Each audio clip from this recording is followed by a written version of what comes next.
Baik, selamat siang untuk kita semua. Perkenalkan, nama lengkap saya Maria Eugenia Maul, NIM 1901060105, kelas C, Prodi Pendidikan Kimia. Baik, pada kesempatan ini saya akan menjelaskan video singkat tentang makna perkembangan dan pertumbuhan peserta didik ditinjau dari fisik, kognitif, intelijensi, dan kreativitas. Nah, secara umum, pertumbuhan dan perkembangan dapat diartikan sebagai perubahan yang bersifat progresif. Pertumbuhan adalah proses perubahan progresif yang bersifat kuantitatif dan terjadi pada aspek fisik. Yang pertama, kita masuk pada pertumbuhan fisik. Pertumbuhan merupakan proses perubahan secara fisiologis sebagai hasil proses kematangan fungsi-fungsi fisik yang berlangsung secara normal dalam perjalanan waktu tertentu.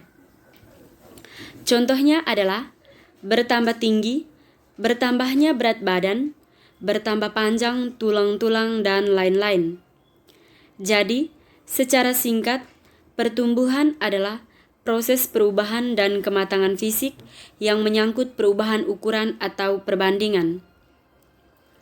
Sedangkan perkembangan adalah perubahan yang bersifat kualitatif, yaitu berfungsi tidak hanya organ-organ tubuh.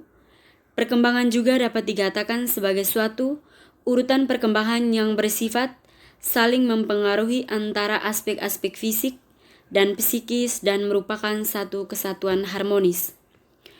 Contohnya adalah anak diperkenalkan bagaimana cara memperkenalkan memegang pensil, membuat huruf-huruf, dan memberi perhatian oleh orang tua.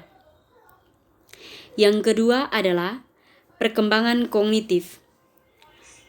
Perkembangan kognitif itu sendiri adalah agar anak mampu melakukan eksplorasi terhadap dunia sekitar melalui panca inderanya, sehingga dengan pengetahuan yang didapatkannya, termasuk anak dapat melangsungkan hidupnya. Contohnya, dalam kehidupan seorang anak, diperhadapkan kepada persoalan yang menuntut adanya pemecahan.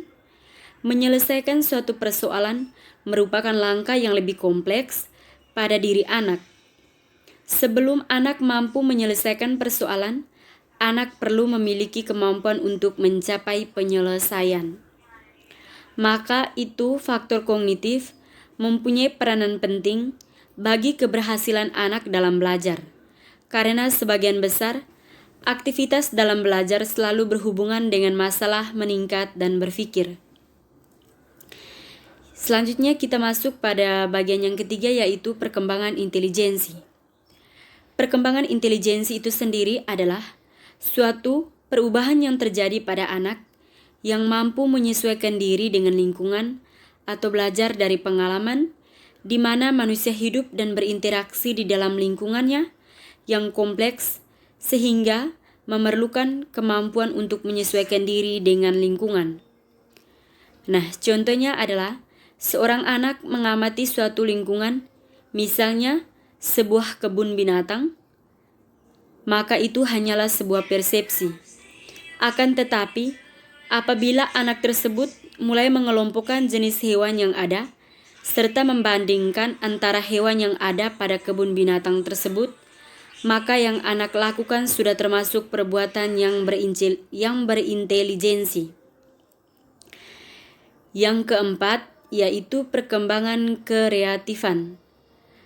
Nah, perkembangan kreativitas atau kreatifan adalah suatu kemampuan yang ada pada individu atau kelompok yang memungkinkan mereka untuk melakukan terobosan atau pendekatan-pendekatan tertentu dalam memecahkan masalah yang berbeda. Makna dari kekreatifan dapat didefinisikan sebagai suatu kemampuan dalam menciptakan hal-hal baru atau cara-cara baru yang berbeda dari sesuatu yang sudah ada sebelumnya.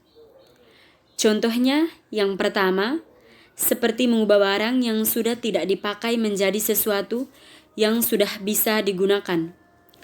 Misalnya, membuat pot bunga dari botol plastik bekas. Yang kedua, mengubah barang alami yang tidak dipakai menjadi sesuatu yang bisa digunakan. Misalnya, membuat tas unik dari bahan daun-daun kering. Demikianlah penjelasan video singkat dari saya. Kurang lebihnya saya mohon maaf. Sekian dan terima kasih.